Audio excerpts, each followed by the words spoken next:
Hello, folks. Jordan with the Young Turks, TYT Politics, and my mega headphones, because tonight, it's already 8 o'clock Eastern Time. Tonight is going to be a mega report. Let me know if you can hear me. Let me know if you can see me. Press the share button. I want to get this out to as many people as humanly possible, because what I'm about to tell you, I think, is something that should really scare every single person watching. I think what I'm about to tell you is, whether you are pro-pipeline, anti-pipeline, an environmental activist, or a big oil enthusiast, whether you are progressive, whether you are conservative, it really doesn't matter what side of the political spectrum you are. What I am about to tell you is, it's mind-boggling. It's really mind-boggling. If you know me well, I'm usually not at a loss for words, but I'm having trouble with this one, because this is really just disgusting. So let me read you first the news. This is from North Dakota. The governor's office announced that it will accept a $15 million donation from Dakota Access LLC. Dakota Access LLC, let me tell you what that means. Dakota Access LLC, commonly referred to as DAPL or Dakota Access, is a company of energy transfer partners formed to safely and reliably transport American crude oil from the Bakken, Three Forks formations in North Dakota to markets and refineries located in the Midwest, East Coast, and Gulf Coast. I don't really need to read you the rest of that. So, the governor of North Dakota has accepted a $15 million donation from Energy Transfer Partners. The money will go to the North Dakota Department of Emergency Services, DES, to help deal with debt brought on as a result of Dakota Access Pipeline protests. The donation was wired this afternoon to the state-owned Bank of North Dakota and will be used to pay off loans taken out by DES. According to a press release sent by the governor's office, a bill passed by the state legislature in 2017 included language saying the governor and DES could, quote, accept reimbursement in the form of land, cash, or other assets from non-state sources for state costs incurred relating to unlawful activity associated with the construction of the Dakota Access Pipeline. Before I read on, let me translate this for you very clearly so you understand what's happening. North Dakota, in coordination with the federal government, by the way, under President Barack Obama, coordinated and worked together in protection of Dakota Access Pipeline to rough up, to brutalize, and to, in some cases, jeopardize the lives of indigenous people, of non-indigenous people, exercising the First Amendment to protect their water, the sacred land, and our planet. And for that, for the government, federal and state, working together to protect Energy Transfer Partners, now Energy Transfer Partners is paying back North Dakota. Folks, if you thought I was fear-mongering for a year, now you know fascism is alive in America. And this is why, after Charlottesville, when everybody was rallying together against Trump, I said, that's great. But let's not forget about the fascism that exists that isn't verbally repulsive. Let's not forget about the fascism that's been going on in this country right under our eyes, right under our nose, under Democratic presidents and Republican presidents. A donation? This is an oil company literally paying back the state to terrorize American citizens. And you want to talk about our democracy is under attack with Russia? We don't live in a democracy. This isn't democracy. This is a fascist state. This is fascism. Straight up. And if you think I am being dramatic, or you think I'm doing this for clicks, no. I'm doing this because this is a slippery slope. You want to talk about Donald Trump as an authoritarian? You want to talk about Donald Trump as a fascist? That's great. That's great. But I always said, hey, let's not act like on January 19th, everything was hunky-dory. Let's not act that January 19th, democracy was vibrant. And Barack Obama, who, while all this was going on, said, oh, I'm going to let this play out. He got a Courage Award, a Profile in Courage Award. While his Department of Homeland Security, U.S. Marshals, the FBI, was literally coordinating with North Dakota law enforcement, aka oil police, to shoot tear gas at American citizens, toss grenades at American citizens, pepper spray, hypothermia in the form of freezing water. And now, for doing so, hey, we're going to send you a donation. I mean, why even have protest or demonstration in America? Why? If it's all a ruse, if it's all a sick joke, if this is all indifference so we could protect oil companies, because we know those oil companies and the United States is going to allow those oil companies to pay back the state, why even live in America? Why? Didi, I like you, Didi, I love you, but this is beyond collusion. This is fascism, folks. This is fascism. And I said during the campaign, Donald Trump, I hate what he says. I hate his rhetoric. He is a racist, whether it's housing discrimination in his real estate practices, going against the Central Park Five, if you know that story in New York, even though they came out innocent. My African American over there. Mexicans are rapists. He's authoritarian, no doubt. But if you are only blinded by Trump and his words and the fascism going on right under our eyebrows. And by the way, this is a lot bigger. This is a lot bigger than whether you were for the Dakota Access Pipeline or against it. It's a lot bigger if you in general are for natural gas pipelines or against them. It's a lot bigger than if you are for tax cuts or think we got to raise taxes on the wealthy. This is not a left-right issue. It's not even an environmental issue. This is literally our government brutalizing its citizens that it's supposed to protect an oil company so that the oil company could then pay them back. If that doesn't scare the hell out of conservatives, if that doesn't scare the hell out of pro-pipeline people, then you're not paying attention. And I got news for you, folks. This is not going to be on CNN. I would guess this won't even be in the New York Times.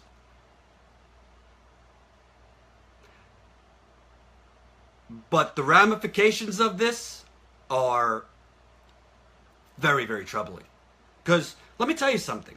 There's pipelines being built all over the United States, but there's also black men getting shot all over the United States and murdered by police. So what happens when there's another Ferguson? What happens when there's more riots in Baltimore, right?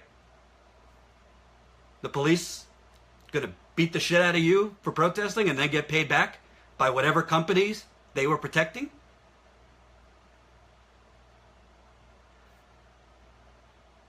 This, right, Kathy says, if you aren't outraged, you're not paying attention. Nicholas, we are the media. I couldn't agree more. But again, what's very troubling about this, folks, as much as you have to attack Trump, right? As much as you have to, attack the governor of North Dakota and the Republican Party, part of why we have this is the Democratic Party. The Democratic Party. No Democrats, very few Democrats said a damn word while this was going on in North Dakota. As I stated, we had a Democratic president while this was going on in North Dakota. And I beg you, 297 watching right now, each one of you need to press the share button. This is to go out to your family, to your friends. This is not about going viral. This is about, we are in jeopardy. We are in jeopardy. It is now legal and acceptable, and I guess ethical, for the United States government to brutalize its citizens, to protect special interests that pay off the government and then get paid back. Doug Burgum, the governor of North Dakota, said this: "We are grateful for Dakota Access Pipeline's recognition of the significant impacts this project had on our state, our citizens, and the law enforcement officers and emergency services personnel who work tirelessly to protect the life, health, and safety of everyone involved. We remain committed to pursuing all available avenues to ensure that North Dakota taxpayers alone don't bear the enormous costs of law enforcement, life safety, and other resources expended on the protests." Valerie, how is this legal? Because we don't have a legal system in America. We have a legal system that puts black people in jail for no reason, that puts poor people in jail for no reason, and lets the powerful and the special interests that buy them off go scot-free. But let me translate that for you. We are grateful for Dakota Access Pipeline recognition of the significant impacts of this project. Translated, Kelsey Warren, CEO of Energy Transfer Partners, thank you for being my sugar daddy. Thank you for being North Dakota's sugar daddy. We will do whatever the hell you want. Pull down your pants. We will blow you. I'm sorry to be crude, ladies and men, but that's what this is. This is big oil. Keep that money flowing. We'll take care of those unruly communists. We'll take care of those unruly hippies. We'll take care of those unruly Indians, as they call them in North Dakota. We'll take care of it for you. Just keep that money coming, baby. We'll build whatever pipeline you want. You want us to put it through a daycare center? Done. Just give us the money. It's all about the money, Lebowski. And this is the tip of the iceberg, folks. I do not like to fearmonger, but if you think this is going to stop in North Dakota, think again. But, oh, the resistance. Oh, Trump's fascism. We have a fascist president. Yeah, we had one before, too. His name was Barack Obama. And he sounded just a lot nicer than Donald Trump, didn't he? Because his words weren't as vile. And you know what? I'm not only worked up about this because I was there 7 times. I'm not only worked up about this because I've been covering the aftermath for almost a year. I'm not only worked up about it because of that. I'm worked up about it because what does this mean for America? You either live in a democracy or you don't. You either have freedom of speech, freedom of the press, or you don't. You either have a system where we elect representatives to represent us, or you don't. And we don't. This shows we don't. They don't. Jordy, I didn't forget Flint. I'll be there next week. Thank you. I'm going back next week. St. Louis on Monday, East Chicago on Wednesday, Flint on Friday, if everything goes well. So, if you're coming to this late,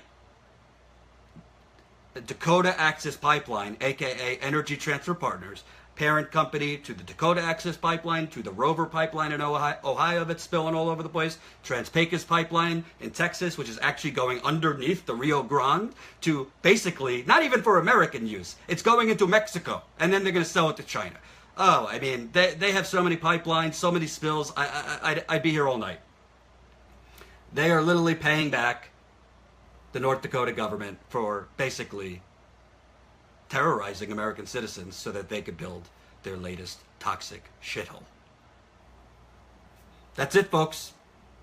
You ain't gonna see it on CNN. New York Times? Doubt it. Washington Post? Hell no. MSNBC? No. We gotta talk about Tom Price, that he took some taxpayer-funded private jets. Not a good thing, but that's all night. Let's talk about that, right? Because what does CNN care about fascism in North Dakota? You think CNN was in North Dakota? only when there was a chance of a shootout between veterans and oil police. And, you know, some people have said, Jordan, get over it. Stop reporting on this. The oil's flowing. Who cares? It's not just about the Dakota Access Pipeline anymore. It's not just about the Dakota Access Pipeline anymore. This is about all demonstration in America. Whether you have a fascist Republican president or a fascist Democratic president, do we have a right to protest or not?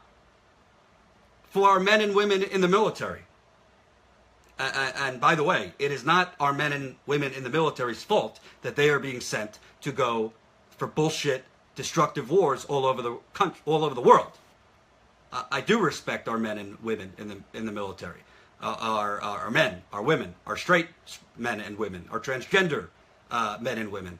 But are you serving in the military so that you could protect the profits and the rights for Kelsey Warren and Energy Transfer Partners to build a toxic shithole of a pipeline that's not used for American consumption? And then are you protecting the right of North Dakota to then protect that oil company so they can then get paid back? So hey, we roughed up everybody. Freedom of speech doesn't exist, but hey, at least we broke even, right? And now we're going to make the profits from this pipeline. And by the way, we're making profits because we set exorbitant bonds and bails on trumped up charges. I just did a video last night, which is up on youtube.com/TYTpolitics, about how North Dakota is now trying to stop water protectors who still, there's a lot of water protectors facing charges from having out-of-state lawyers. But what should we do now, Kerry? You better call, every one of you better call your congressman, your senator, and you better demand that they make a statement on this, that they do something about this. Because this, folks, this is fascism. This is fascism. And the kind of fascism that's even more dangerous than Donald Trump. Donald Trump, he speaks words. He sets awful policy. But Donald Trump is not going to be president for the rest of our lives. Hopefully for 4 years. But Donald Trump is not America.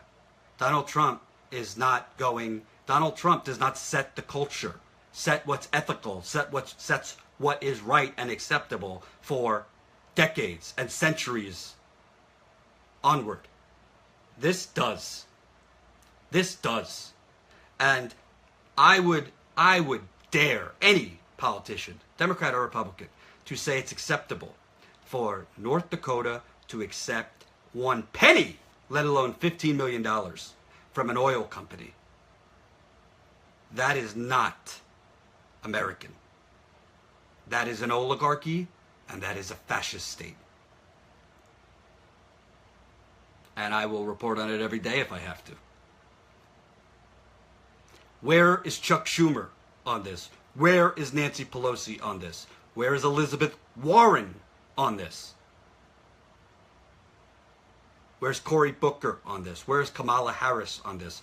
I hope, and I will call him out if Bernie Sanders doesn't say something about this. It's not going to stop at Standing Rock, this fascism. So what can you do? If your congressperson don't answer, then you talk to the people in your community and you set up a nonviolent protest. Because let me tell you something. The reason they are doing this is because they think you're going to take it. They think you're going to just bend over and take it. I'm not going to bend over and take it. Because what I was told in elementary school was we live in a democracy where the politicians represent us and there's a separation of church and state. And I learned as a Jewish person, I learned about Adolf Hitler and fascism in Germany, but I was taught that that's a very far off thing and that's in the past and America is this shining city on a hill. Well, I think this proves we're not. And by the way, you know who should say something about this? And he's not going to? Former President Barack Obama. If you have an ounce of the courage you were awarded, you will say something about this. Because whether it's big oil or big pharma or Silicon Valley or the big banks, if you allow the United States government, federal or state, to basically just toss the pretense aside, just toss the mask aside, and just openly work for the special interests? What's the point? What's the point? Go talk to the indigenous woman, Vanessa Dundun. I'm mispronouncing her last name, Vanessa Dundun, who lost eyesight in one of her eye because they fired tear gas within 10 yards of her. Lost eyesight in one of her eyes. Go talk to her about North Dakota taking $15 million from Energy Transfer Partners. Go talk to Sophia Walansky, a young, at the time, 21-year-old woman. Came to North Dakota from New York City, an environmental activist, had her arm nearly blown off. Has had to have over 10 surgeries just to have a fake arm. It's unfucking believable. Go talk to the hundreds, maybe thousands of people who have some form of PTSD from being shot at and freezing water at. Go talk to them. If they thought going down there, it was all for nothing because, hey, they were just going to,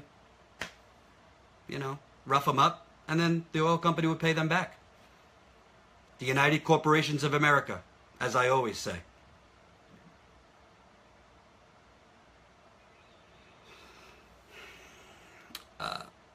I'm a journalist. I'm not going to start a revolution. That's for you. It's for me to tell you the information, to passionately explain why it's important. I am not neutral to, and any journalist that is neutral to fascism are complicit in fascism, in my view. Julie, I'm scared for my kids' future every day. I would be too. I don't have any children, but I ain't bringing any children into the world. Thank you for watching. Share this video. I will follow up on this tomorrow.